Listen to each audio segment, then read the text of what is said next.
go to the sleeping bags and have at least a few hours rest. So we do get some hours rest. I hope.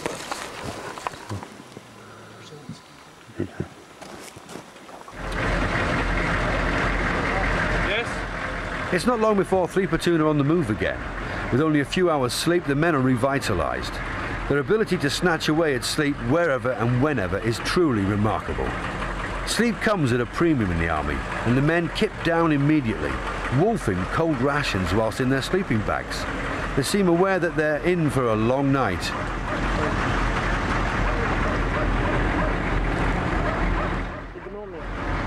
Orders have been received. 3 platoon must patrol through a nearby village.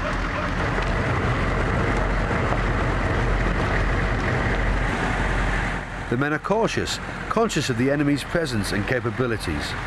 They patrol on foot, escorting their vehicles, scanning the surrounding area for any hint of danger.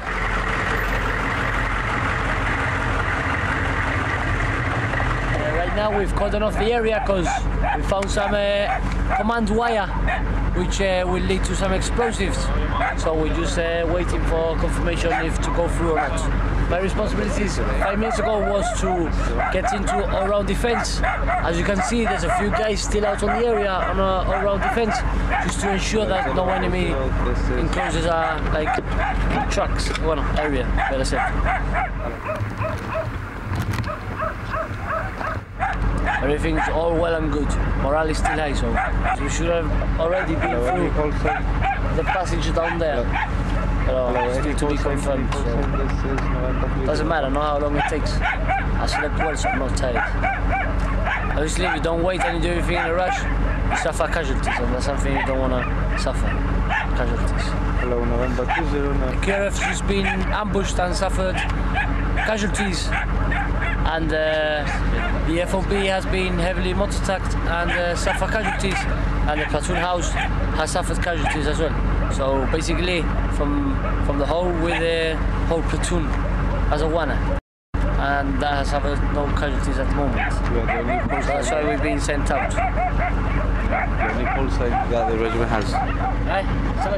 We're probably the only call sign that the regiment has to play around with to sort of eliminate the enemy. We're patrolling down. We're given a task to patrol through a village, which is about 8 kilometers away. And on the way down, the lead vehicle spotted a command wire which can be used to set off an ID, which we were hit with earlier on, so we know that the enemy has that capability.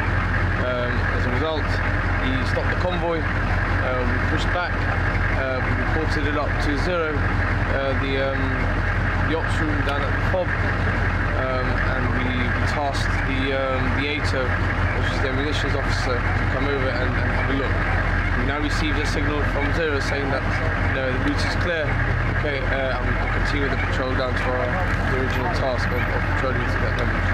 So we're now going to collapse everybody in, and as soon as vehicles are in place, we continue the patrol. 3 platoon are eager to get moving. They've had a long wait. It's been a few hours since they spotted the command wire, and the men are restless. They want to get on with their job. They know that the enemy is out there. They don't know where. All is quiet in the village. It is upon exiting that the trouble starts. There are signs of an engagement between the enemy and 1 platoon in the near distance. The men approach with caution, assessing whether their help is needed.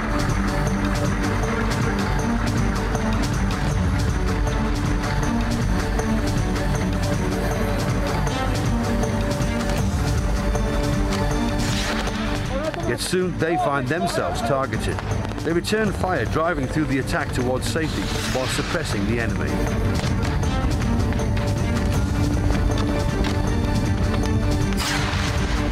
The insurgents had been lying in wait, planning to ambush the unit, tasked with supporting 1 platoon. Their plan had failed.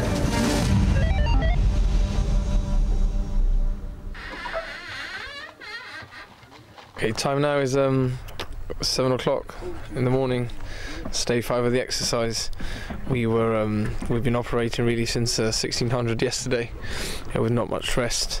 We had quite a few operations yesterday evening and throughout the early hours of the morning. Namely, we conducted a few mobile patrols during which we had an ID contact, which we had to sort out. We also had a foot patrol across one of the villages, which has been which went well, and that led us to a vehicle ambush, which we managed to avoid quite well as well. We then went back and cleared that area too, and that's pretty much led us to around so 5:30, 600 this morning, where it was still dark, and we needed to find a place to stop, and we stopped here behind the plantation to our rear. The sun's about to pop out now. Obviously the lights come up and this position is no longer really tenable, so the guys are going to have to up sticks and we're going to have to move somewhere else. But all in all, they've performed really well. It's been a busy night, really long hours, but they've done well and they've kept the morale up, which is does my job a lot easier. 3 platoon deploy and await their next set of orders. Got called back in to the forward operation base, and from there we were tasked to set out an Eagle VCP. An Eagle VCP is basically a vehicle checkpoint, but the men deploy on a helicopter to a certain point. Now, the tasking was, there was a silver vehicle that we had to try and stop and detain the people that were inside because it was suspicious that they were carrying weapons or some sort of ammunition from one destination to another.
Day 6.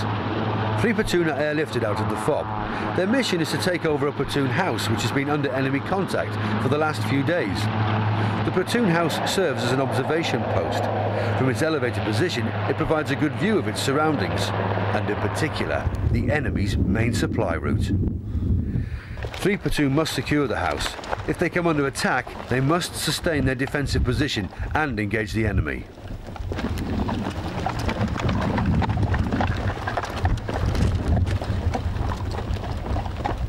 Right, clear right, clear right. Rook, do down! I got the door to the right! Take on it. 3 wing, 4 windows to the front! Do down! Rook, Right, we're going to clear the end room. Go, go, go. Go left, I go right. 6 windows to my left! 6 windows to my right! Room clear! Right, boss. Room, building clear. Yeah, that's one section. Okay, as soon as you come in, meet up with me, okay? Bring them in now. The heat is debilitating. The men have trekked up to the house carrying all the necessary equipment and ammunition required for a prolonged period. They're also wearing full body armour. This is heavy and will make them sweat. Yet it's an essential piece of kit, especially today when the men will be firing live rounds. Right, guns, there's one on the left, one on the right. Are they both gunners? I'll place myself aquí. Vale? Where's ammunition? Ammunition time. Right, let's get all the mag charges at hand. Everyone to have mag charges at hand. They take up their firing positions. Okay, why don't you put one in that window and one in that window. Okay, look out for the enemy on the body and on the main supply route. Contact! Right, get eyes on! There's the enemy. Anyone see the enemy? Right, reference junction! 2 times enemy! Adelante! Junction! Far away! Para yo tú! Two guys here! Coño! Anyone see the enemy? Fucking load up now!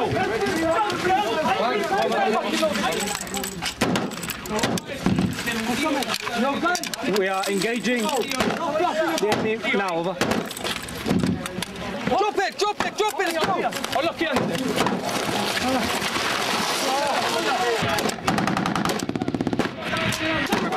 Okay? Come on. Up into it. Right, you alright? Okay, then a little wound, mate. Okay? Don't worry about it. You have to break them down and come to the fire.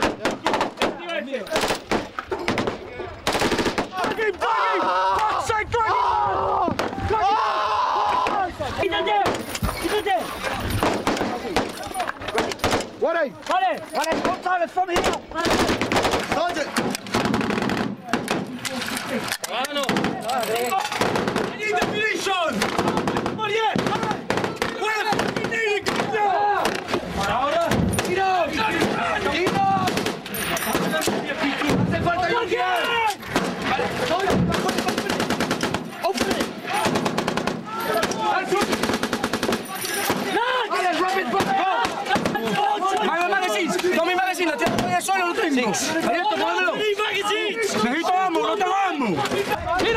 Tenemos ammo replay and helivac, ¿vale? At the HLS donde sonaron a ti. Figures 1-0, ¿vale? Venga, guys!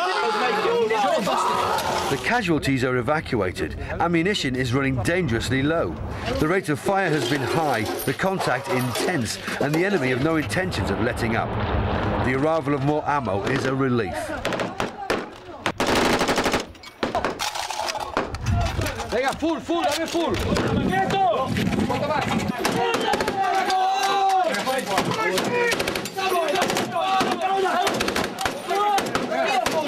Three platoon engage the enemy for close on to 2 hours. It's only when platoon house is secured that they return to Ram Ram. They have successfully completed their mission. The men are exhausted. Platoon commander, it's important, especially when things get really worked up. Everybody's adrenaline is running and everybody's going at firing on all cylinders pretty much, to remain composed and to keep your calm and to be able to sort of see what's going on and react to it well and be able to take command and control the situation. At the end of the day, you're responsible for the lives of the guys under your command, and it's very important that you actually step back, have a look at things and take a rational decisions as to what you're going to do or carry out.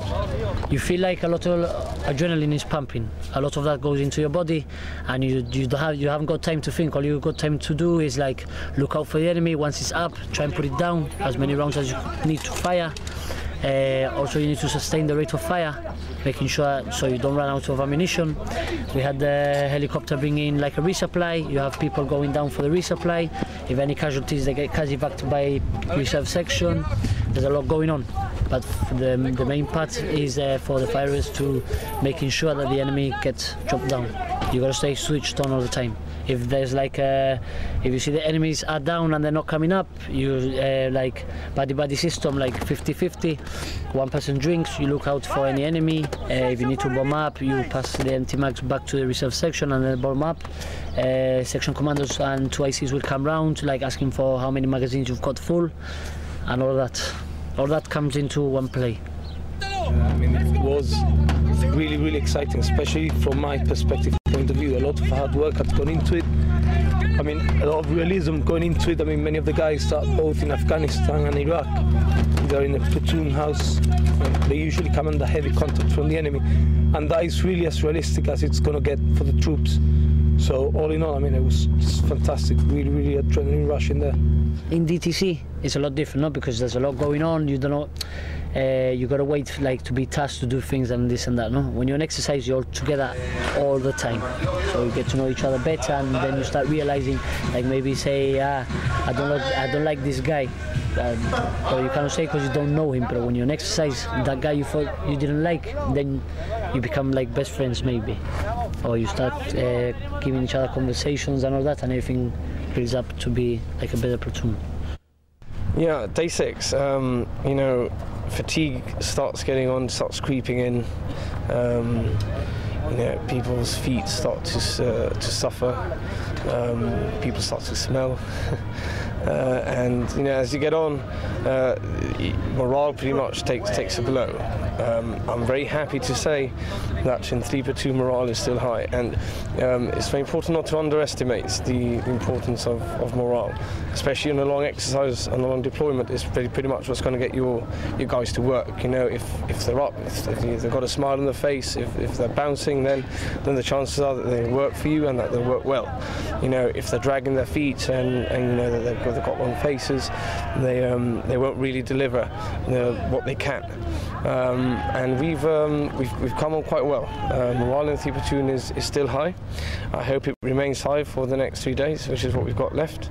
I know I've got some particular privates who take care of my morale, and they do a very good job of it, and they keep everyone smiling and laughing, and I need to make sure that continues till the end of the exercise. And if it does, then we'll have a cracking exercise, and it will be a good way to finish 3 platoon, certainly as I know it, before I move on.